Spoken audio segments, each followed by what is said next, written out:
All right. Welcome, guys. Welcome.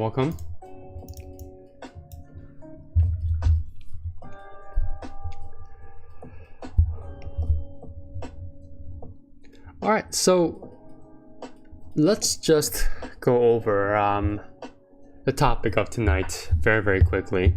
It's just gonna be very quick since I'm still coughing, I'm still sniffling, unfortunately, so I don't want to have you guys listen to my voice all night. But as I've stated here in the title, right, is SPY headed to $600, right? So we've obviously had a very tumultuous start to the first month, well, the first couple of days of September.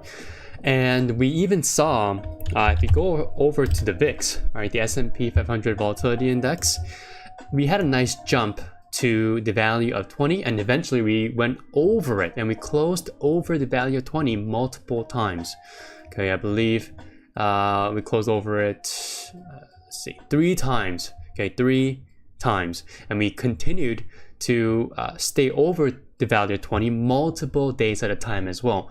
Now, for all my CMT friends out there, you guys should know that if the value of 20, if the VIX stays at the value of 20 and above, that usually indicates that there is an incoming 5.77% move in the next 30 days, right? So that's kind of the technical perspective and significance of the value of 20 on the VIX, right? So eventually,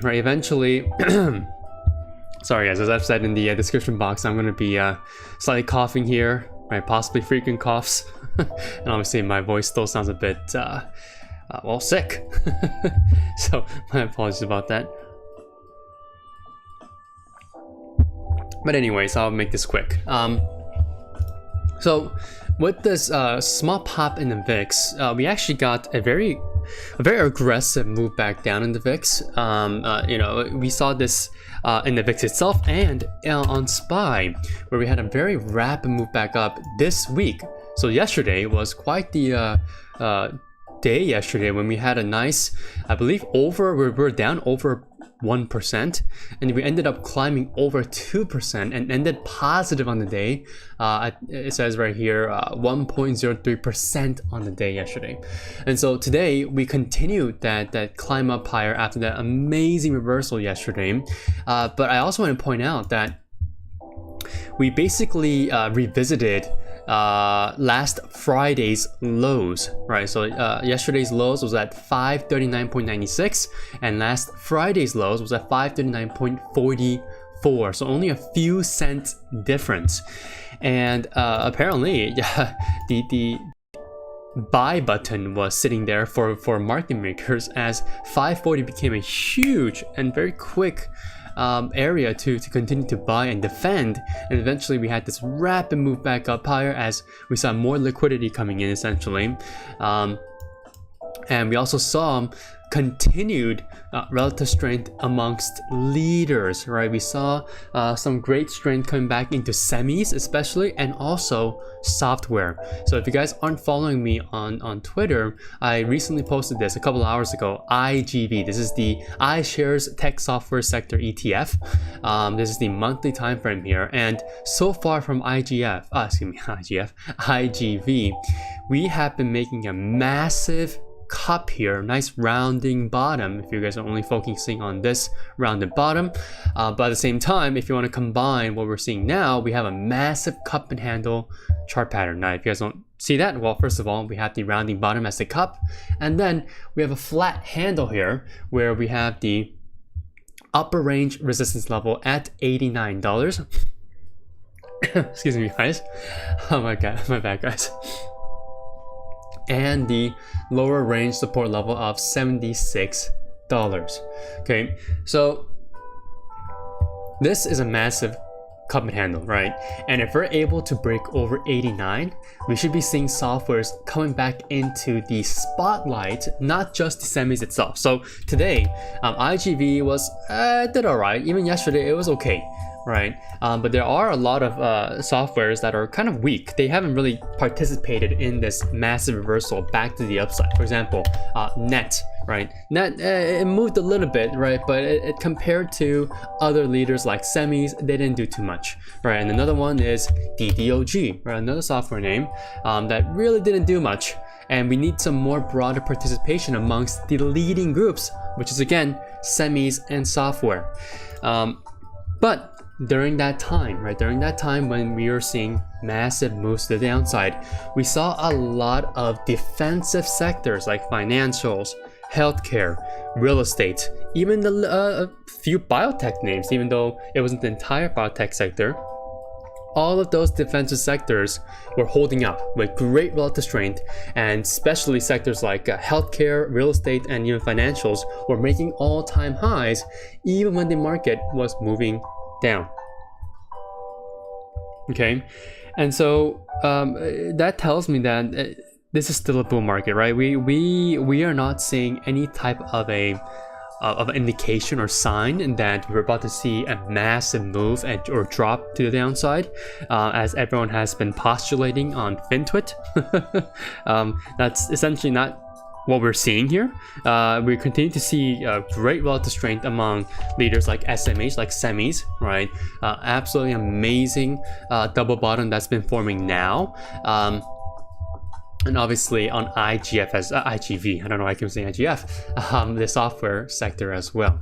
So with all that in mind, right, where can the S&P 500 go? Well, as I've stated, there's a possibility for us to hit 600 by the end of this year. Now, first of all, we need to be able to get towards my initial target of 570. If you guys remember then, we're looking at 570 first back in mid to late August.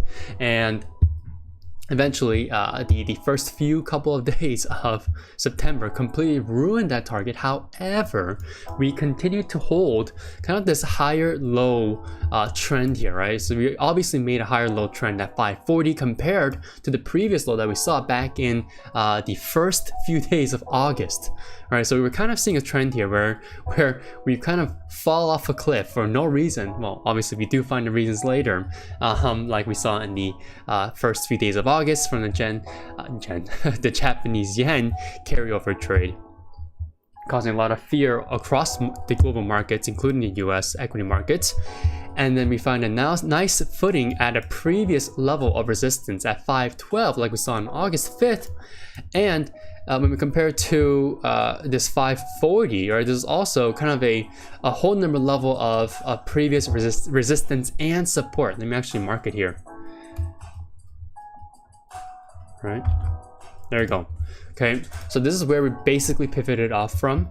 And if you were to continue to move straight up, right, as we've been doing now, if you were to assume that what we saw over here. Okay, let me actually bring up my, oops, wrong one. Nope, not there either. Where is it? Nope. There it is, right? If we were to see some sort of a V-shaped recovery, like we saw over here, right? Compared to what we saw here, right? So if you saw a similar type of a V-shaped recovery, I would want us to obviously reach 570 first, okay? 570, and then we can continue to move on up higher into the end of this year, where we should be finding some sort of a market bottom, right? Between October to November, right? That's the average seasonal, I would say, trend, right? I mean, we talked about this extensively in the past couple of months before already, and the past couple of weeks.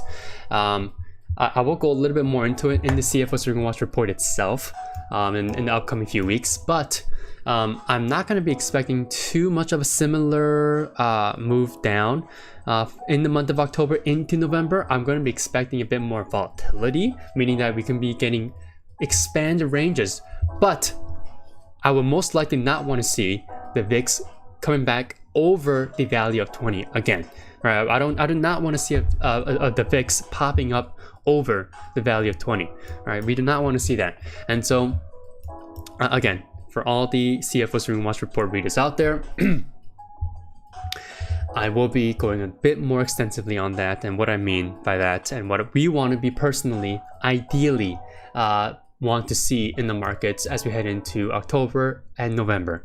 But based on what I'm expecting in October to November, if you do get that election volatility coming in November, it should provide us enough momentum and volatility. At some point, I'm going to be expecting another crazy V-shaped recovery back to the upside if we do see that October seasonal weakness, right? And that's just a possibility, but if we do see that, that volatility should enable us to have another kind of a V-shaped launch back to the upside if we do see another shallow move back down, right? I mean, this is again just this move back down in the first couple of days of September was relatively shallow. Why? Well, first of all, I mean, this entire V-shaped recovery back to the upside from August, right, was a very, very large and very quick move back to the upside. And if you compare to the depth of the pullback from the first few days of August compared to the first few days of this month, it's not even comparable, right? So again, if you just go from the highs of where we had that massive waterfall move down at the first day of August, right, all the way to the lows of August, that was slightly over an 8% move compared to, let's see, the first trading day of September to the low of this pullback. It's only 3.79% or 3.80% if you round up, right? So it's not really comparable to the massive dip that we saw on the first, again, remind you guys, first couple of days of August. I'm not even going back to the previous pivot high point or our current all-time high number of $565.16. Okay, so again, guys, we still have a duty for the bulls here. Well, I'm bullish, so I guess it's our duty to try to at least retest this current all-time high price of 565.16 and eventually retake and not retake it, but to make a new all-time high number at 570 first. Okay, and again, judging by how the overall market breadth has been during the first couple of days in September, again, with all the defensive sectors like financials, healthcare, real estate, even biotech, right? Judging by how they've been acting and how they've been moving, it really tells us that the overall markets are trying to move in tandem together. It's not just a select group of stocks or leading groups of stocks that are basically holding the market up and making the market move up higher. They're not the only reason now. It's the entire broader markets that are moving in tandem together to the upside. They're all experiencing their own little bull markets in every single sector, and that's what we want to see if we want to be able to see the S&P 500 retesting the current all-time highs and eventually taking over the current all-time highs to make new all-time highs, and will also be a major factor into leading the S&P 500 to that 600 target. Now, this is obviously a crazy target right now, a ridiculous thing to say, since we're kind of far away from it. I mean, we are from percentage here point to, I think it's about 7% from today's closing price, if I'm not mistaken. Yeah, a little over 7%. So I would say 7.30% from today's closing price. Right, that's a big move. Okay, so just from an ideal perspective, if we were to move to 600 for the S&P 500, where would QQQ be then, right? So actually, let me even just show you guys right now, right? So QQQ has been making more volatile movements, obviously, right? So QQQ is this this dark pinkish line here, okay? So obviously, just compared to, let me even take out the drawings here, my technical analysis that I've done. Just judging based off of the depth of the troughs and the peaks, right, of QQQ compared to the S&P 500, QQQ obviously experiences a lot more volatility. And so if QQQ, well, first of all, if the the S&P 500, right, SPY is at 600, right? Let's say we do hit that ideal target of 600. The Qs should be nearing, 520 or even 530, right? I mean, that's a massive move, obviously. I think that's like 10%. Yeah, 520 will be 10%, and 530 will be nearly 12%. So, this sounds ridiculous, right? These targets may sound ridiculous, right? So SPY 600, QQQ 520, 530, it all sounds ridiculous right now, right? However, judging by how everything has been reacting, everything has been holding up so far, judging by individual sector rotation, inflows, outflows, and sector price action itself, everything is looking towards a $600 target for SPY. Okay, and this can occur into the end of this year or possibly into the first month of next year of 2025. And so that's something that we need to be looking out for. I know, again, guys, if you guys aren't believing me, or if you guys think this is absolutely outrageous, or you guys don't know why you're even listening to the stream, don't worry, guys. I can definitely agree with you guys there that this is a ridiculous target to be looking out for. But again, the leading sectors, right? SMH, right? Semis. We're starting to see broader participation from the leading groups once more, not just the laggard groups or the defensive or the value groups. We're seeing broader participation on semis.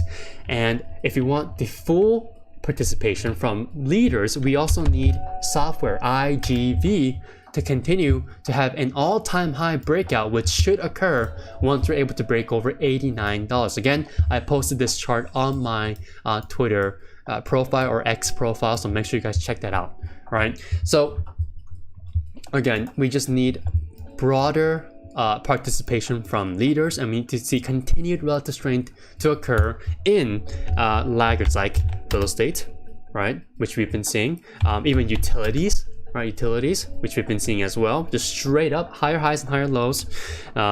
Even energy will be good to see broader participation as well, to see them coming back in and seeing some sort of a bullish reaction back to the upside. So again, I believe today energy and the last couple of days and financials have been taking quite a heavy hit, but XLF is still holding, which is nice to see. But again, all the other defensive and value sectors, even consumer staples, right, XLP, right, really strong performance, right, after this massive breakout over 78.50, which I also mentioned as one highlighted back in the first week of August. So again, if you guys are finding this stream useful, make sure you guys smash the like button down below. But again, if you guys are not enjoying the sound of my voice, I'm trying to make light of the situation here. Again, excuse me, guys, I'm still recovering here. But again, if you guys are enjoying this information, please leave a like down below. It really helps out with the YouTube algorithm. But again, hopefully this information is useful and, most importantly, applicable in the near-term future. So all of this amalgamated together, right, all this information that I've just given you guys amalgamated together kind of provides a pretty solid I would say it's a hypothesis, right? I'm not gonna say that it's a for sure ski, a thesis that we'll be heading up to 600 anytime soon or by end of this year. All right, I'm just saying that there is a lot of bullish activity going on amongst leaders. For example, like nvda. If you guys didn't know, our members, and our CFS You Can Watch report readers, were able to get a nice 250% return on nvda, right, the leading semiconductor name. And we're seeing really bullish flow across all of these leading names and leading groups like software and semis. And so it really it gives me a bit more confidence that we can continue to see bullish price action, even if we do see that intermittent volatility or possible shallow pullback somewhere between October to November. But again, I'll go a bit more into detail on that in the upcoming CFO You Can Watch reports. Okay, so that's kind of my broader reason why I think the S&P 500 can continue to go up higher and eventually hit that major milestone level of $600, okay, by the end of this year or possibly into next year, right? At least the first month of next year. But again, if you do hit 600, if you do hit 600 by the end of this year, we would have made 2 major milestones in this fiscal year alone, since this is the year that we were able to hit 500 and get past 500 as well. All right, if you guys didn't know that, well, I mean, just take a look at a chart on the ticker symbol SPY, right? Just take a look at the daily or weekly or monthly chart, and you guys can see that we hit that $500 milestone this year. And if you're able to hit 600 by the end of this year, we would have had, right? Well, not had, we would have 2 major milestones on the overall markets.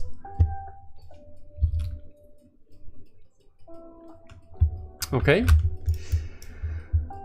All right, well, that's kind of what I wanted to give you guys for today. I mean, this is the last day eventually for my streams for this trading week, since it's Thursday. So hopefully by next Tuesday, my voice wouldn't sound so nasally, and I would have an easier time thinking and talking at the same time, since I'm having a little bit of brain fog here. But hopefully, guys, if you guys again found this stream useful, and if you guys can agree to my potential future target of SPY hitting that $600 whole number, or the QQQ or NASDAQ hitting 520 or 530, make sure you guys hit that like button down below if you guys concur. All right, so I'll see you guys next Tuesday at the same time, 8:30 p.m. Pacific Standard Time or 11:30 p.m. Eastern Standard Time. Thank you so much for watching, and I'll see you guys on Tuesday next week. And yeah, have a great rest of your night and good luck.